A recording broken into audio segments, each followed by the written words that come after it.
Tama na, Wilfred. Nag-aaksaya ka lang ng panahon dito. Di ba sa'yo na rin naman ang galing? Walang-wala na tayo, di ba?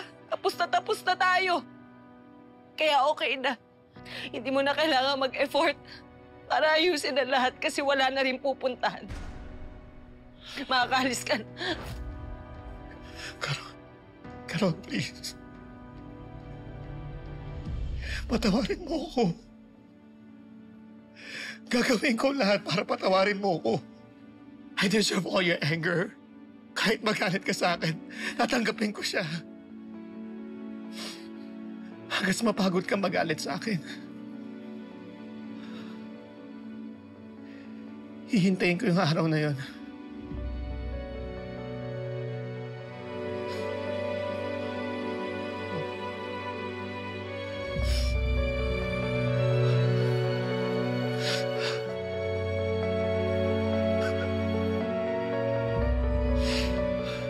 Amber, hindi mo man lang makakausapin daddy mo?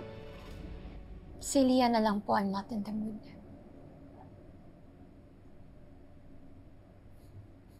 Sige, maiwan ko muna kayo, ha?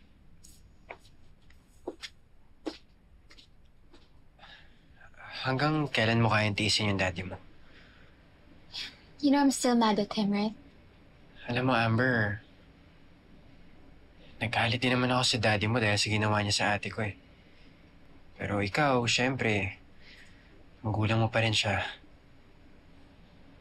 Well, galit ako kay Daddy dahil sa pag-cheat niya kay Mommy.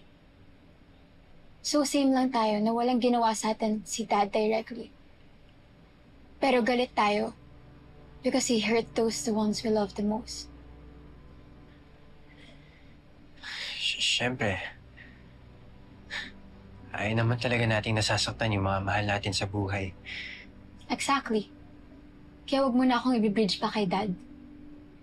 Pero... Tristan, please.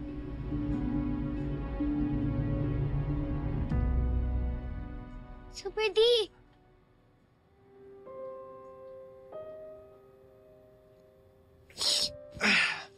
Baby! I've been wanting to see you. Super D, why are you leaving already?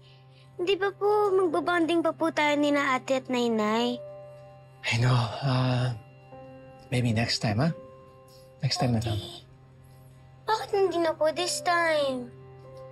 May emergency lang ang super team mo sa work.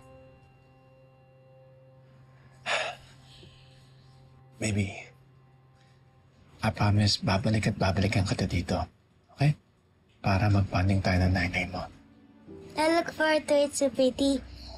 Lalo na po sa birthday ko, ah. Huwag po kayong mawawala. Oo nga pala, no? Birthday mo na? Kailan ba birthday mo? Joke lang. Of course I'll be there. I'll bring your favorite cake. Promise po yun, Super D, ah. Okay. Thank you, promise. Thank you po.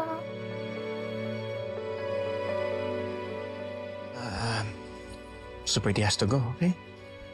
I'll see you. Bye-bye.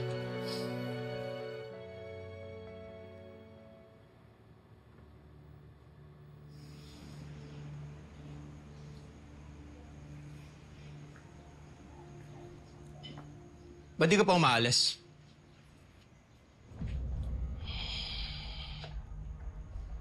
At pare, ayaw mo ba na nandirito ako? O baka naman ayaw mo na akong gumagawa ng mga bagay na ikaw ang gumagawa dati? Pare, ano ba talagang pakay mo? Matagal na tayong magkaibigan pero hindi ko nagugustuhan tong pakikipag-close mo sa pamilya ko. Lalo na kay Carol. Sorry pare Kung nagiging close man kami ni Carol ngayon, tingin ko, labas ka na doon. Tinanong kita noon. Tatanungin ko ulit. Hindi na kailangan. Ngayon, sasabihin ko sa'yo ng diretsa na sagot. Oo, may gusto ko kay Carol.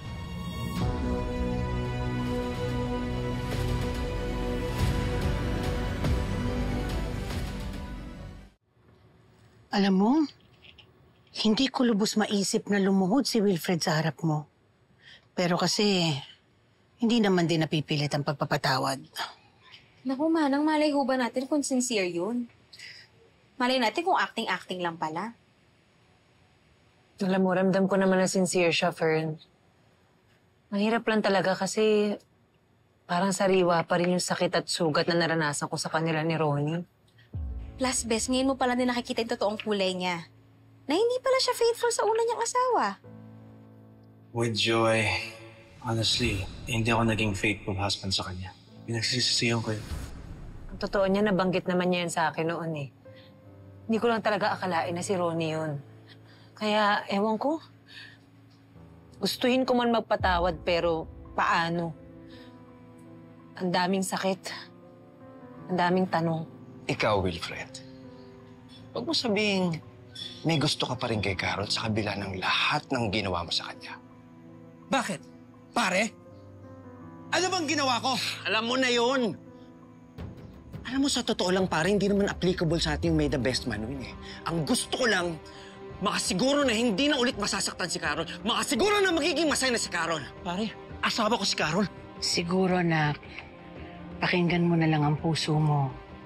Alam ko pagod pa yan. Sugatan. Pero maghihilom din yan. Darating ang panahon, magiging handa ka rin magpatawad. Paano manang kung bumabalik yung mga dating sakit? Dahil sa mga bagong kasalanan. Patong-patong na talaga, Manang. Anak, bitawan mo yung galit mo. Ipagdasal mo. Ikaw lang din ang mahihirapan pag hinayaan mo ang galit sa puso mo.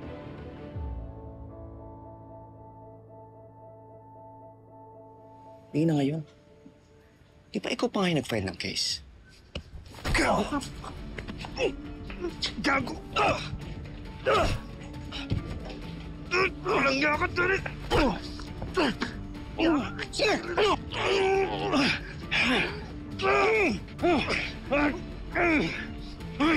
Bes! Nag-aaway ako sa labas dali! Ano? Wilfred! Janet! Tama na! Wilfred! Wilfred, baka makita ka na anak mo! Baka lumabas si Lia! Hi, dear tita. Thanks for you. Ano sasabihin mo? Thank you po. You're welcome. Happy birthday. Happy birthday. Thank you. Guys. Ano namang gifts ni Lia? Ano, happy ka? Oh guys, sige, upo lang kayo. Sige. May kakain na rin tayo. You wanna sit?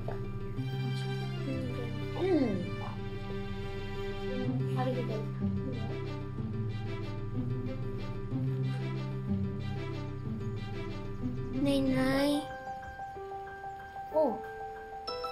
Bakit naman ang lungkot ng birthday girl ko? Ang tagal po kasi ni Super D. Tumawag na po ako tsaka nag-text pero hindi po siya sumasagot. Uy, di ba nag-promise naman sa'yo yung Super D mo? Alam mo, siguro yun nagda-drive na papunta dito. O di kaya pinaprepare yung cake mo tsaka yung gift mo. Nak, kahit na hindi kami magkasundo ng Super D mo, sigurado ako love na love ka nun. Hindi nun i-break yung promise niya sa'yo. Sana na lang po. Kaya mag-enjoy ka, anak. Dapat nakangiti ka kasi birthday mo ngayon eh. O, lahat ng mga favorite mo, oh, andyan, oh.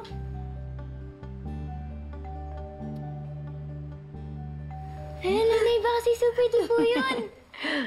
Ako na! Ako na magbubukas na pinto. Ayun na.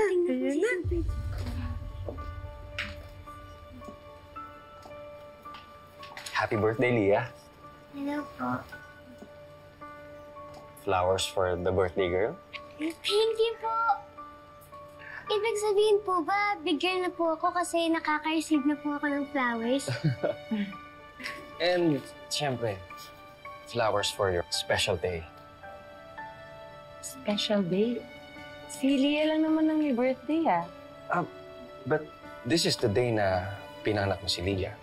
Kung kailan ka nag-iina. So, happy birth-giving day. Alam mo, Dennis, hindi ko naisip yun. Maraming salamat.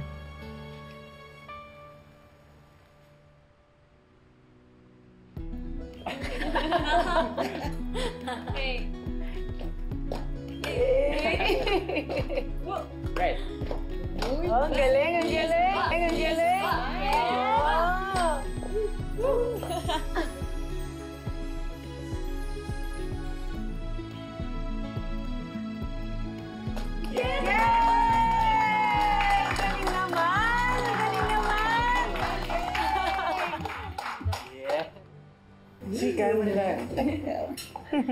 Oh, nak. Bakit, nak? Ang tagal na po ni Super D. Ang tagal-tagal na po natin naghihintay. Oo nga, Bes. Ano yung nangyari? Hindi kami makapag-blow ng candle tong inaanak ko dahil wala pa yung pre-namis niyang cake. Ang call time merienda, ha? Hindi dinner. Leah, don't worry. I'll call him. Yun naman pala tatawagan na ng ate mo eh. Dance ka na lang ulit, anak. Hindi pa kayo nakapag-dance ni Ate Grace. Sige, let's dance. You teach me. Oo, galing-galing niya. Yes, Amber. I'm sorry for being late. May kinailangan lang akong daanan, pero I'm on the way. Okay, I'll be there.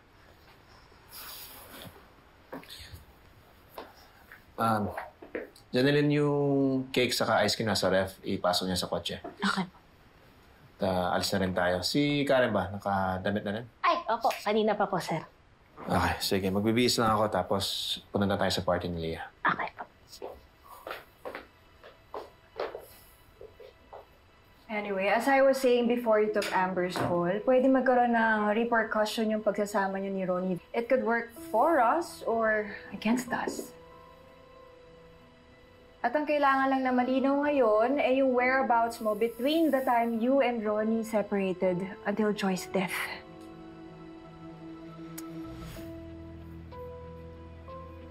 Alison, sinabi ko na sa'yo.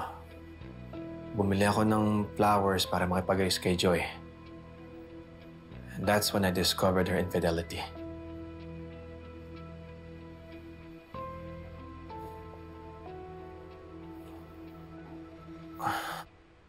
Kaya, I drove off. Pumunta ako sa malapit sa port. Naglasing ako. Doon na rin ako nag-check-in na nakatulog. Kaya, kinabakas ako na nalaman ko ano nangyari kay Joy.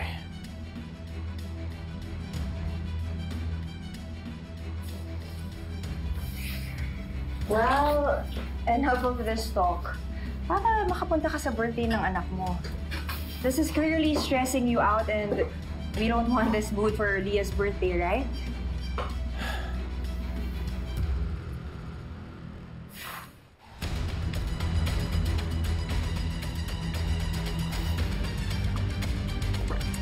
Tama. Nakakaya sana ako. Birthday na birthday niya, late ako. Attorney, I'll leave you.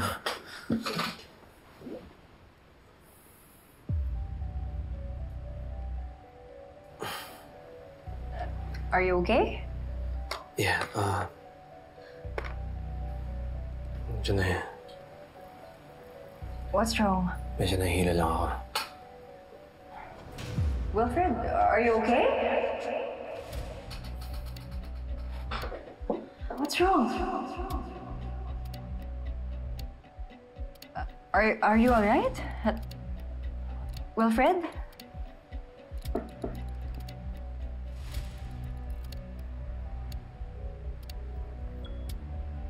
It's done. Good job, Allison. Ngayon, sigurado nang hindi makakatin si Wilfred sa birthday na anak niya. It means, minus points kay Wilfred. Ngayon, hindi lang sasama ang loob ni Carol, kundi pati ang anak niya.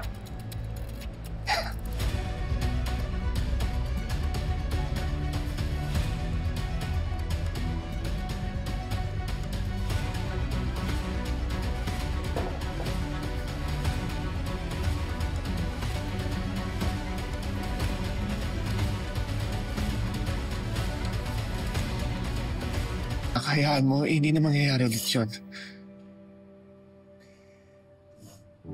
Super D. Sabi nga po sa akin ni Ate Amber na absent din po kayo ng school play niya po noon eh. And I will try my very best not to be absent again. I promise I'll be there for your next birthday. And I'll be present for all the special occasions that's important to you. Okay? Promise na po yan na, Super D. Promise na po talaga. I promise. Okay? Anak, I don't like seeing you cry. Pinakamasakit sa akin yung nakikita ka nasasaktan. Ate Amber mo. Kayo ang pinaka-importanting tao sa buong buhay ko. And I promise I will be there. We'll do everything to always be there and I will move heaven and earth for you too. Okay? Anak, I'm so sorry, okay? Opo. I love you.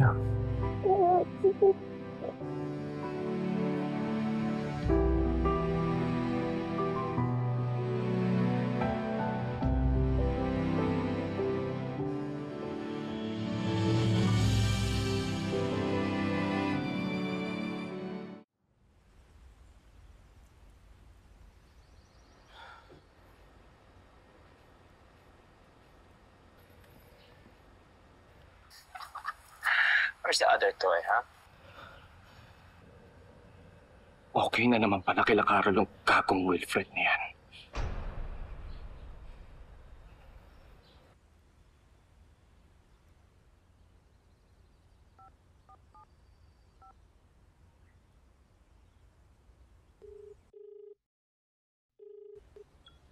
Hello, Dennis?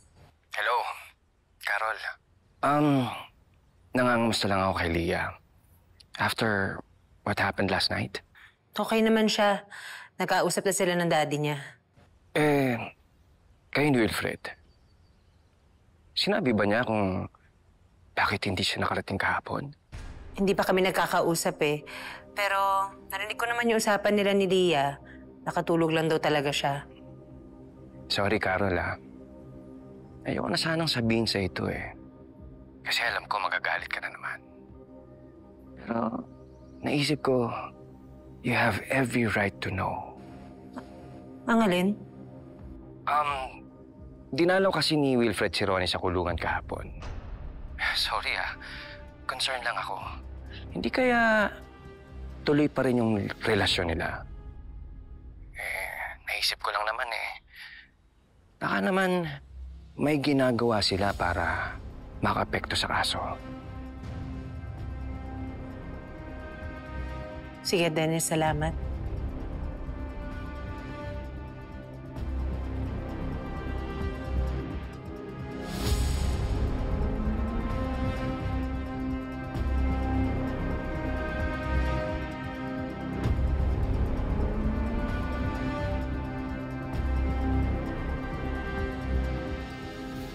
Where should she go? This one? Go to sleep? Yeah. Yeah, go to sleep. Nak. Nanay, come join us po. Nak, mamaya na lang ha. Pag-usap lang kami ng Super D mo. Okay po. See you later, Super D. Play again later, ah?